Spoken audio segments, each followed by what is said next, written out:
Hey there, and welcome into Main Street Living. I'm Danielle Alvari. Hey guys, guess what? The fro is out. I'm back. Quincy I Carr. like it. I like it. My name is Brandy Paul. All right. Well, welcome guys to another episode of Main Street Living. Welcome, Brandy. You are out in Omaha where it's like 24 degrees. I believe Danielle, you're out there in sunny LA where it's an average 80 something. And then I'm in Virginia where we don't know what the temperature is going to be next. But Brandy, you're a fan of stand-up comedy, I understand. So tell us a little bit about yourself. I am so happy to be here. I love comedy. I love sports. I love just sharing really good stories about things happening in the world. And so it seems like this is a perfect fit. I get to work with both of you and on a program where that's exactly what we're doing. Yeah, absolutely. So now, obviously, this is your new job. So we like to ask people about their weirdest or maybe more interesting jobs they've had in the past. I've had so many interesting jobs. I'm very lucky. I'm a former TV news journalist. I now work in the world of school PR, so still get to share great stories about what's happening in our schools. Weirdest job, I actually worked at a golf course. Since we're right before Halloween, this will give you the heebie-jeebies a little bit. Drove a golf cart covered in grasshoppers. Every single day I would get back to the clubhouse and shake them out of my clothes, and still gives me the creepy crawlies thinking about it. Wow. Well, we have that in common because I also worked at a golf course, and I remember being young and the bugs would not touch me. Now, if I'm outside for 2 seconds, it's like a full-on feeding fest. So I don't know what's happened. Maybe they just sense that I'm aging. I don't know what it is, but fortunately, yeah. Well, hopefully, this is one of your more bug-free jobs, is what I'm hoping for you. I can't wait. Yeah, well, Brandy, you're also a family person. I had some fly across my. Maybe it's one of those crickets or something. The grasshopper. We've summoned the bugs. Yeah, but you're a mother of 2 boys. Is that right? I am, Quincy. I hear we get to share lots of parent stories. My boys are 11 and 9 years old, so you never know what they're going to say next. You never know how much they're going to eat that week or what practice we're heading to. And so it's a nonstop, full fun, all the time kind of world. Oh, wow. And just like Main Street Living. Yes. Right in. Right. Well, we got such a great show in store for you guys today. Brandy is joining us, and let's go ahead and get started because we're speaking with an inspiring young man who's helping to raise your voice. We're also talking with an expert with the Rhode Island Department of Health about the tiniest little things that are sneaking into your house. Creepy, but a really important message. Ooh. Yes, very excited to get into that. And we also, on the less spooky side, have a delicious catfish recipe coming up, fresh out of the air fryer. I know Quincy's going to love that. And speaking of catfish, sometimes when you get catfish, you also get ghosted. We've all been there, I think. And if you don't believe in ghosts, maybe you will after our first segment. That's coming up next, right here on Main Street Living.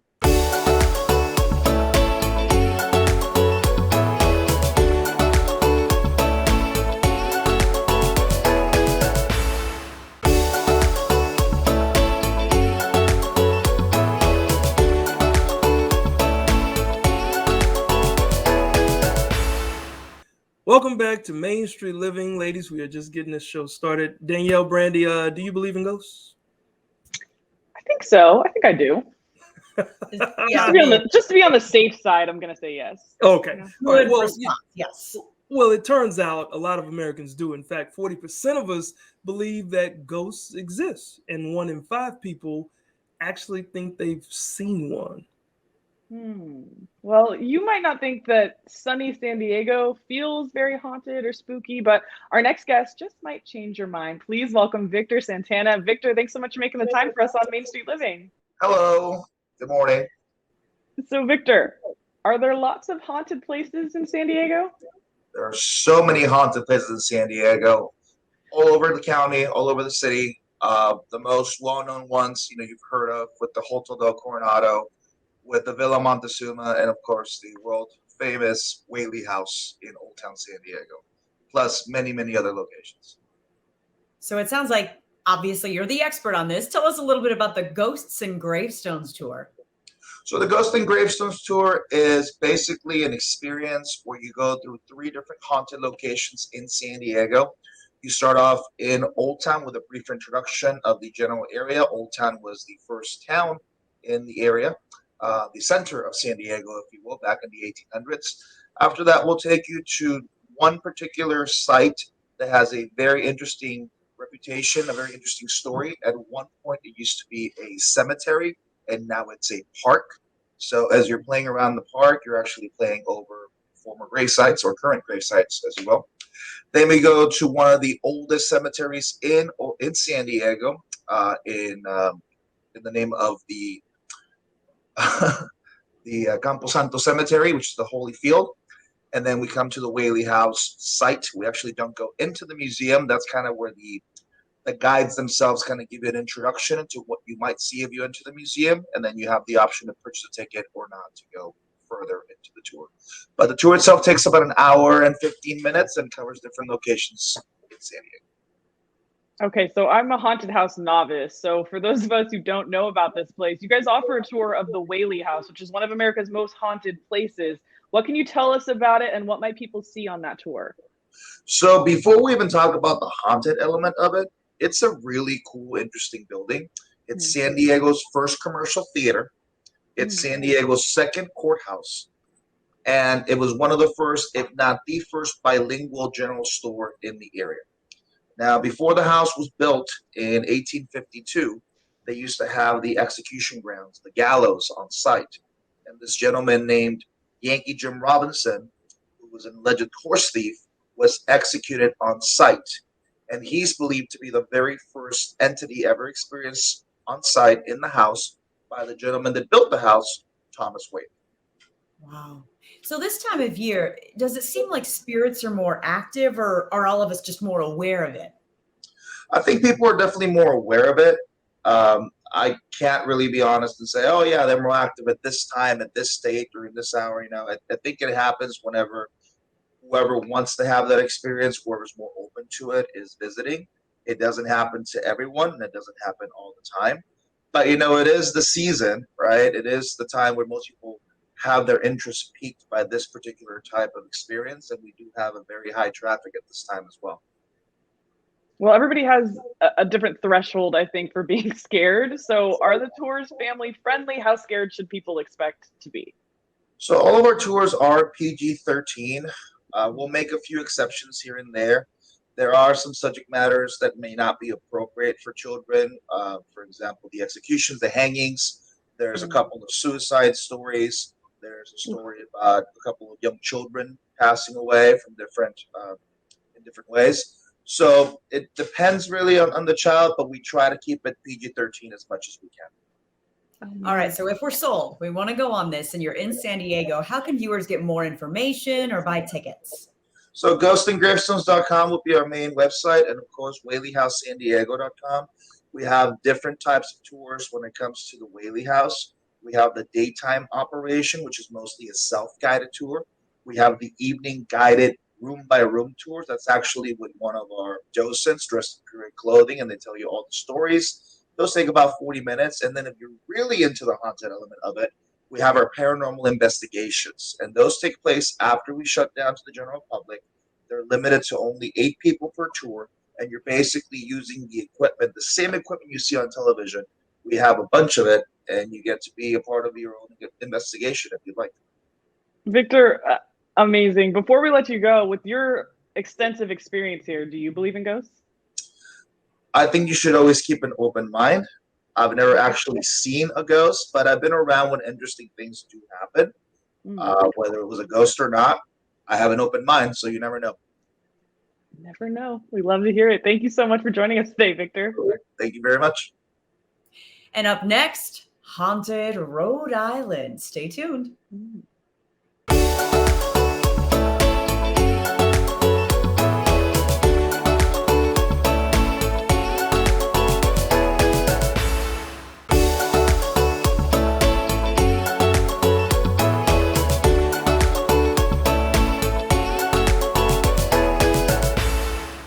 Hey everyone, welcome back to Main Street Living.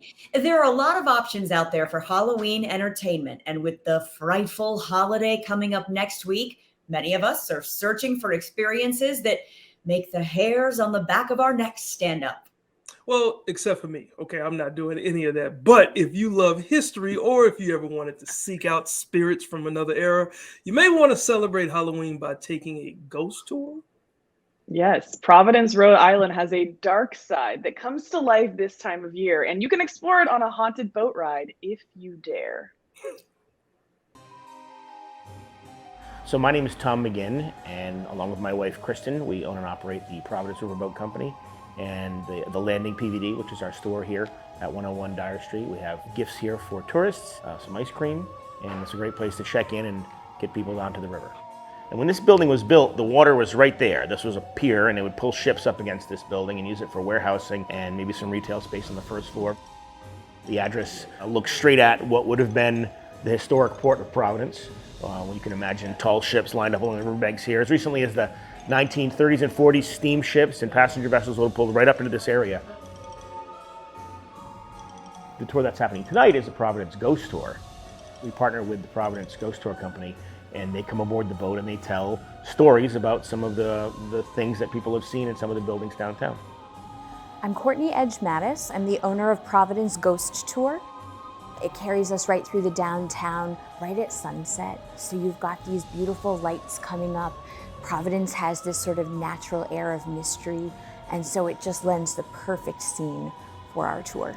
And it gives the city a certain ambiance and air, especially from the water, that you don't get from just walking around on some of the streets. Providence has a lot more than meets the eye. You know, we're a very beautiful city just to enjoy.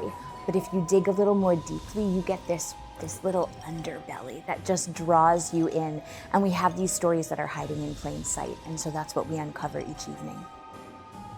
Welcome, welcome to the Ghost Tour. My name is Clay. I will be your tour guide this evening on this lovely river here. Gonna tell lots of fun, ghosty, spooky stories, so just prepare yourselves for those. The stories come from the people that live here and the people that are experiencing them. And so I get the privilege of hearing people share these active hauntings with us. You don't have to believe in the paranormal to really have a wonderful time, because you're learning about humanity. It's really about that connectivity that we have that defies time, it defies decades. It's all about the human connection. It's kind of romantic.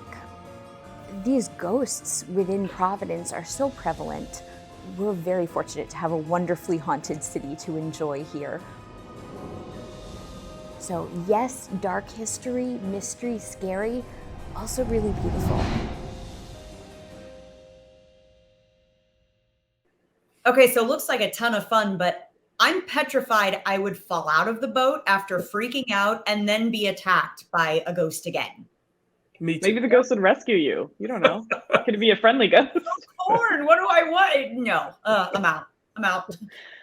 You can find out more or book your tour at providenceriverboat.com. Well, ladies, it gets a little scarier. Up next, we're talking some fun, scary facts about bats. Ooh.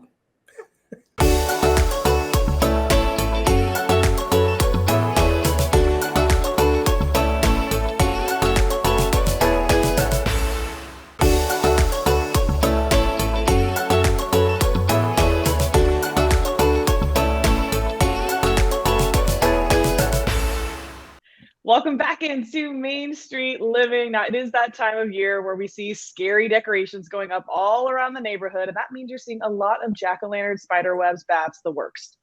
And while we're used to seeing bats as Halloween decorations, one place you do not want to see bats is a real-life bat inside your home.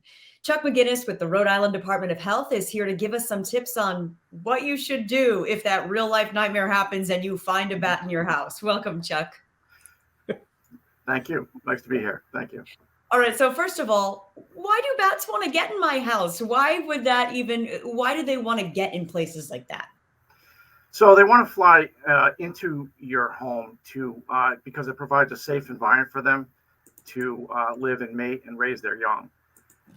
Bats are sensitive to temperature, so they will move from the attic to the walls as the summer progresses. Usually June, July, and August are the hottest months, and you'll start to notice bats when they become mobile, the baby bats in August. They will start to enter your home, your living space, and that they come from the attic into the walls and into your living space. They can also enter from the outside via a dime-sized hole. They can anything larger than that, even they can scoot underneath doors even. Small screen openings, air conditionings, the side of air conditioners, leaving a window open or door open at dusk, or damaged or rotting shingles, or even damaged soffit and fascia on the outside near your roof. They will slide right in there, and they'll try to seek warmth, and that's how they will get into your house, and they will not know how to get out. That's it, Chuck. I appreciate you giving me an out for having to go in our attic to get down decorations for Halloween, Christmas, Thanksgiving. Thank you so much, Chuck. I appreciate it. So I got to ask you, like, if you do see a bat in your house, what should you do? So if you do have a bat in your house, what you want to do is you want to try to catch it. Okay. Now let's say if you are able to catch it, what you want to do is obtain a Tupperware container, a clear Tupperware container with a top, like a Ziploc or something. Seal off the window, shut the door, shut the windows. The bat is in. It's going to be difficult to locate, but when you do locate it, take the Tupperware container and put it over the top of the bat. Obviously, before you do this, don yourself with PPE, a mask, glasses, like a long sleeve shirt and gloves. And then you put the top over the bat. You take the top of the container and you shimmy it underneath the bat. Seal it, secure it, and then put little holes in it so it can breathe. At that point, you would give the Rhode Island Department of Health a call. Or if it's in your own, if you're not in Rhode Island, you would call your local state health department's rabies control program. And then they would assess the situation and determine if it's something that we would need to test. And if you absolutely can't catch the bat by yourself, call a pest control company. Wow. All right. So let's say I stay in my house. I don't just run for cover and never That's come what back. I'm thinking. If I do that, Chuck, why is it so important to follow exactly what you just said? So bats carry rabies, okay? And rabies is fatal. You will die if there's a transmission of rabies and you are not treated appropriately. Only less than 5% of bats actually carry rabies, but rabies is transmitted in the saliva of the animal, and you can be exposed either from a bite or through mucous membrane exposure to your eyes, your mouth, your nose, or into a fresh open wound. Okay. All right. So you just answered my next question is, do we have to be bitten by a bat to get rabies from it? So you're saying it can be transferred through saliva. Yes. So the issue with bats is, well, first of all, as far as the chance of getting bats, the possibility of exposure is much less if you aren't bitten by a bat. But the issue is when you're sleeping in proximity. So if you're sleeping and you wake into a bat in your bedroom, we don't know if that bat could have literally bitten you. The fangs are so small, they could inflict a wound that actually closes up within 1 to 2 minutes. So, my apologies, 1 to 2 hours. And if you awaken and you're not aware of that, there's a potential for transmission. So, and in this situation, if we do not test the bat, we have to assume that bat was rabid. And if it is rabid, if we do have to assume in that situation, we have to provide post-exposure prophylaxis, which is very expensive and it's very time-consuming for the patient. What about our pets, Chuck, if we have dogs or cats or anything else at home? So there's always a chance that your animal can be bitten by a bat, okay? Especially if you're sleeping and there's a bat in the house and the animal's going to be playing with the bat, you just don't know it. So, which leads to the recommendation that your pets should always be kept up to date on their rabies vaccination. So if there is an exposure with a bat in the house and your animal, there is an animal in the house, you will need to contact your veterinarian to get a booster shot, a rabies booster shot for that animal. In Rhode Island, the animal control officer will always be contacted if we do come across a bat or any rabid animal for that matter, and there are pets involved. Okay. All right. And and at the at the risk of this sounding redundant, like what are some of the other ways to catch rabies besides being in contact with a bat? Well, any mammal can catch rabies. Okay. The most common reservoirs of rabies are raccoons, skunks, bats, foxes. Those are considered high risk. Therefore, it's very important never to touch a wild animal. Okay, domestic animals such as cats, dogs, and ferrets are considered low risk, but they can still acquire rabies. And we haven't had a positive dog that was rabid within 20 years in Rhode Island. Animals such as squirrels, hamsters, guinea pigs, rats, rodents, gerbils, chipmunks, they have almost never been found to be infected and never transmitted to a human being, and that's per the CDC. They are considered the lowest risk, and basically because of that is if a small gerbil or a rodent was attacked by a rabid animal like a raccoon, number one, the animal probably will not survive that attack.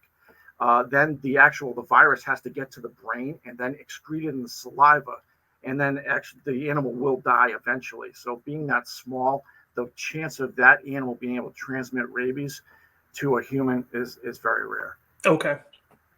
So Rhode Island Department of Health, if you want more information, Chuck McGinnis, thank you so much for joining us. And your own local Department of Health has more information about bats as well. Chuck, thank you. Yes. Thank you very much. Appreciate it. Awesome. Well, Brandy, coming up next, we don't have to worry about catching any rabies or anything because we got a recipe that's healthy and delicious. So let's get our mouths ready for that. We'll be right back.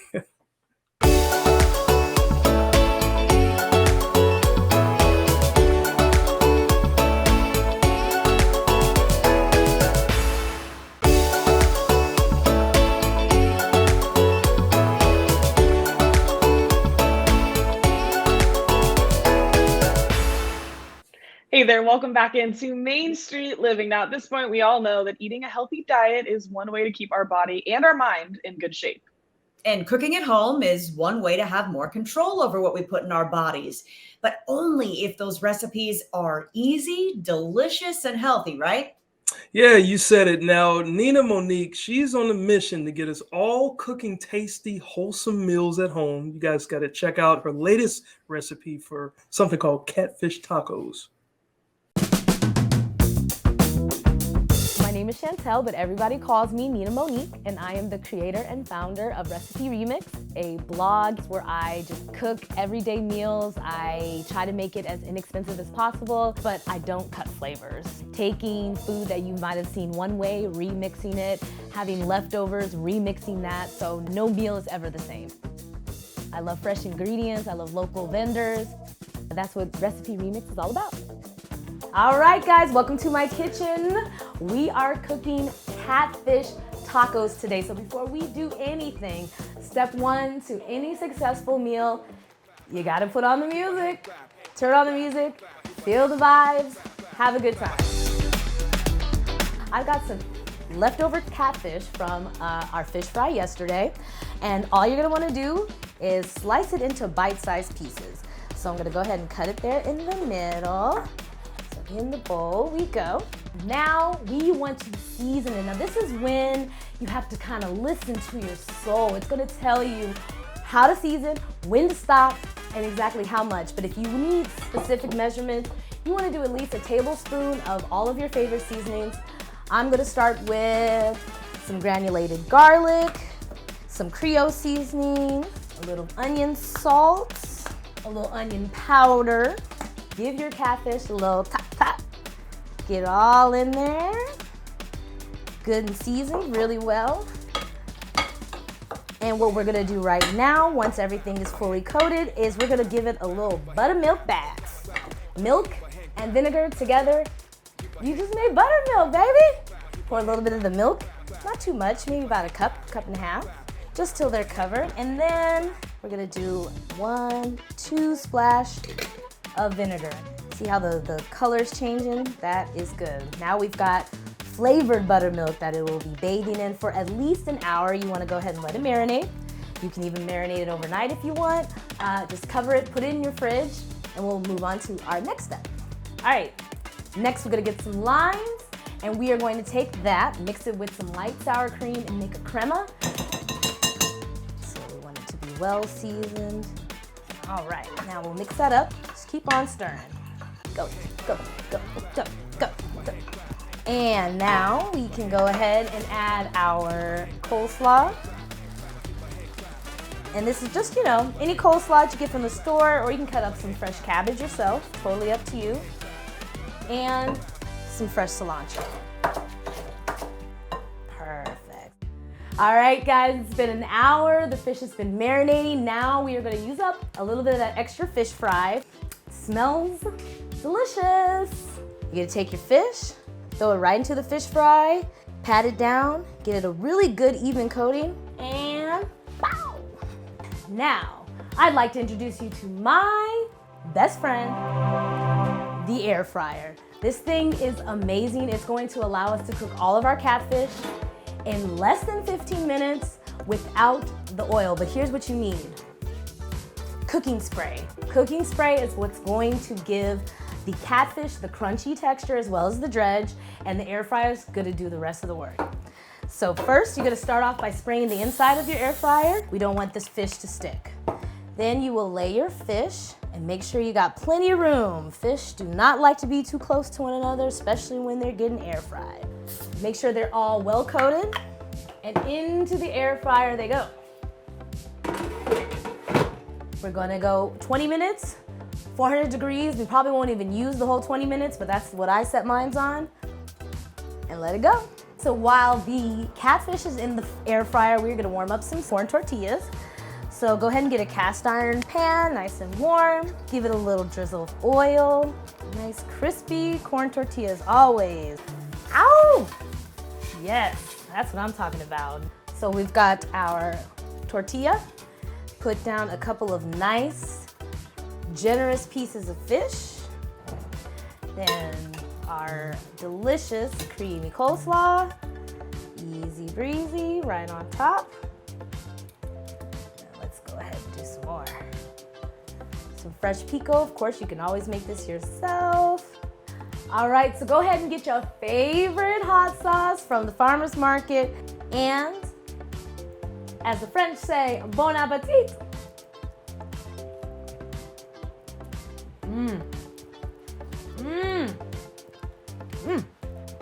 Wow, guys, that looks delicious. And I'm just happy that the catfish is getting a better reputation, because lately the catfish, it's been all, you know, negative press. So now we're bringing back the positivity for the catfish. Absolutely. I just say, I mean, I love her energy. So anything that she's cooking, as long as she's explaining it, I'll go ahead and eat it. Absolutely. And guys, you can enjoy it at home. You can find more recipes or follow Nina at recipe-remix2x's.com. That's right. And just like Nina, you want to let your voice be heard as well. So coming up next, we're going to help every voice be heard. Stay right there.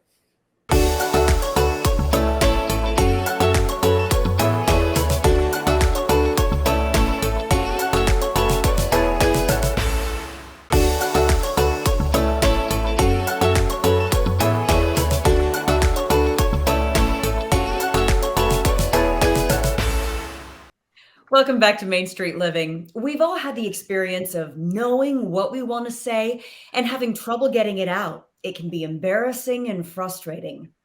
Yeah, Brandy, and for people like myself who stutter as well, that feeling is all too familiar and something we deal with anytime we talk. And our next guest is working to help those struggling with this speech disorder. Let's welcome to Main Street Living, Sean Kahn. How you doing there, Mr. Kahn? Hi. How's it going? Hey, everything is going well, man. Glad to have you on the show. You know, let's just start from the beginning. There's a lot of people that may not understand about stuttering. So what is stuttering, and what do we know what causes it? I guess I should ask. So stuttering is one of three things. It's basically a speech disfluency where you either have speech blocks where you can't get out what you're trying to say, over repetitions where you just keep saying the word over and over again, or prolongation where you get stuck in a word and kind of just like over pronounce it. It can be caused by a range of things. Mine was genetic, but I know that people have had physical injuries which led to brain injuries, which then caused a stutter in them. Wow. I didn't know it was caused by genetics sometimes. Is there a treatment or therapy for stuttering, and does it help? So you can get speech therapy, but obviously it's more effective if you can get it earlier on, when you're a kid and you're still developing your ability to speak fluently. Um, so it is effective. It just takes time, and there's also a financial cost to it as well. Yeah, well, Sean, I know I took, I guess, speech therapy when I was in the 8th grade, right? And still as an adult, I mean, I joke about it on stage. I say I stutter. I just don't do it in front of people I don't know. So for me to be in front of new people, it allows me to present a representative that helps me get through, like performing and being in front of people. So, Yeah. so how has stuttering impacted your life? So I would say it's impacted my life in both negative and positive ways. Mhm. I think about when I was a kid, when I was in the 2nd grade, and I use this example a lot. But basically, I raised my hand to say, "May I use the restroom?" And I said, "May I," and I just kept going. And I said "I" about 50 times, and by the time I got it out, my entire class was laughing at me, and my teacher said, "Spit it out."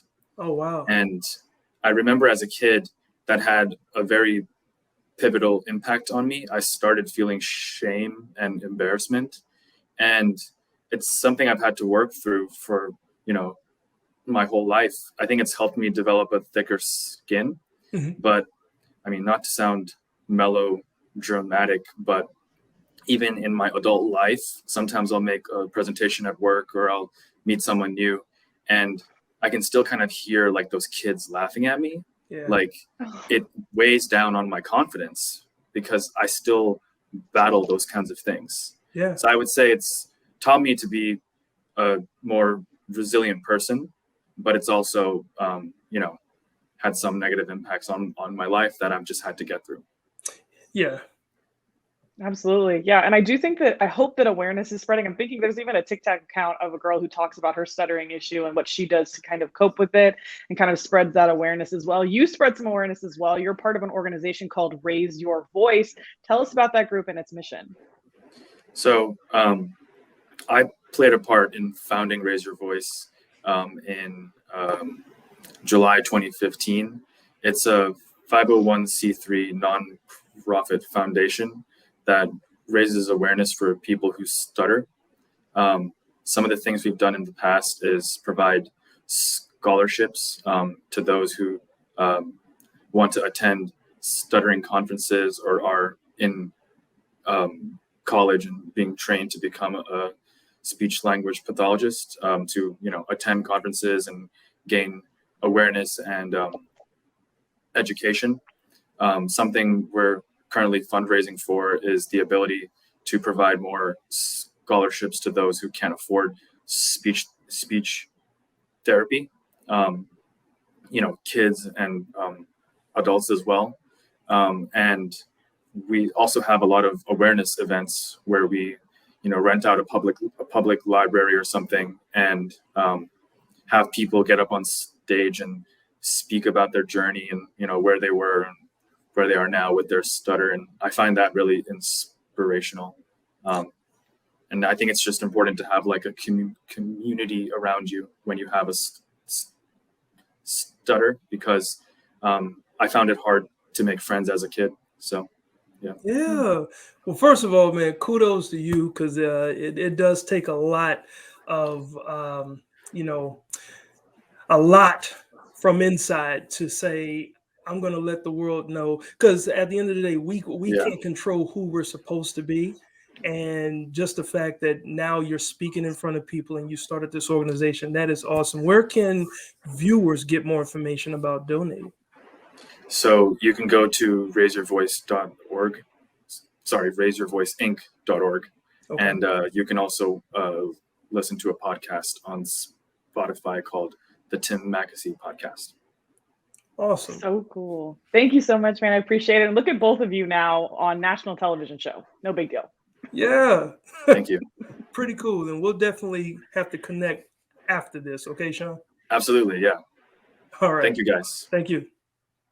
I'm so proud of both of you, Quincy. I mean, if you told people that you had a stutter, I think most people wouldn't even believe you because you're scary good. You're scary good at covering it up. And speaking of scary, coming up next, a very spooky spot in New Orleans. We'll take a visit.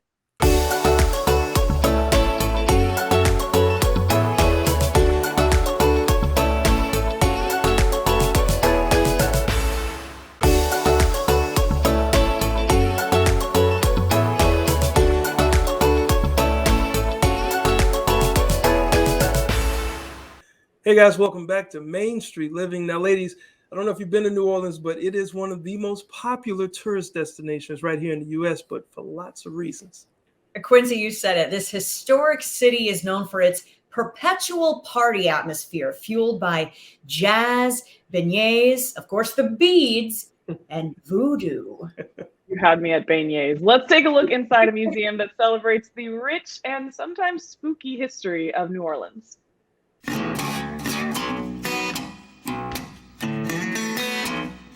People come to New Orleans because New Orleans is one of the oldest cities in the world, and they come here for voodoo. My name is Madame Cinnamon Black. I'd like to welcome you to the Voodoo Museum, where people come here to find out about voodoo. So you think voodoo doll is real too, huh? Well, yeah. Well, we have voodoo doll for you. Not like Chucky, but we have dolls that people possess. Voodoo dolls come from England, better known as the puppet doll. And it's a form of sticking a pin inside the doll to make the doll do something for you. But here in the city of New Orleans, we possess the dolls. The dolls are used to form a certain kind of magic.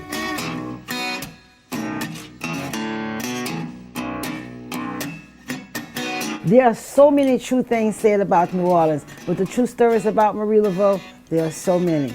This portrait it shows a picture of Marie Laveau. She was a Creole, a devoted Catholic, and she was also a free woman of color. Some people call her saint, others call her a legend, but I call her the most powerful voodoo priestess known here in the city. The old chicken foot is used to fight off evil. They say you place this out in someone's home, own someone's car who take your parking space, or even in your business to fight away evil. Inside the museum, you'll notice there's a voodoo journey. That journey is where voodoo travels from Africa to the United States. This is often the same journey that's traveled by most hurricanes, from Africa to the United States.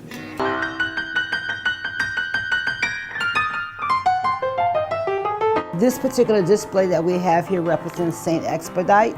Saint Expedite is a spirit that stands at the gateway of the cemetery. He's better known as Baron Sambi or Papa Legba.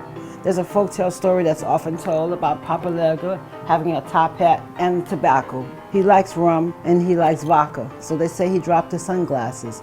Because of that, you will see he has one lens in to see the living and poof, one lens out to see the dead. This is one of the main altars that you would normally see inside the homes of Louisiana.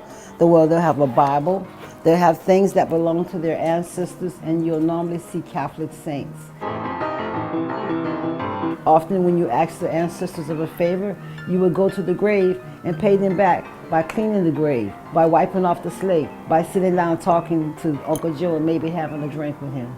Voodoo is in the city of New Orleans. Yes, it is. It's inside the food, the music, and the drinks. So if you come to our city and you have something to eat or drink, the voodoo's already got you. We're here located in the heart of the French Quarters at 724 Dumaine Street, New Orleans, Louisiana. My name is Madame Cinnamon Black. Thank you. Oh, Quincy, Brandy, it's that time of year where we get to see Madame Cinnamon Black, one of our best characters on Main Street Living. Oh gosh, I have to say it was kind of creepy. Like that laugh at the end. Stop it. Still bucket list, New Orleans. I mean, what an amazing place. Voodoo and Beignets is now going to be my band name when that happens eventually, that Sign band off. name. But if you'd like more information about this fascinating piece of New Orleans culture, you can go to their website, voodoomuseum.com. Then straight ahead, we have more Main Street Living.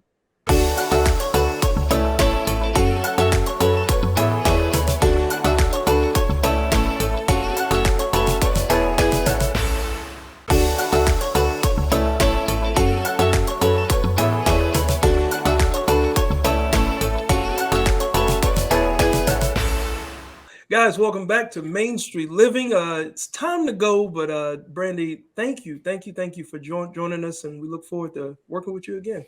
I'm so excited, and if you guys get a picture from me in a full snowsuit trying to trap a bat, it'll all make sense now. Absolutely. Well, you guys can catch this show and so many others on our Cox Contour app, so don't forget about that.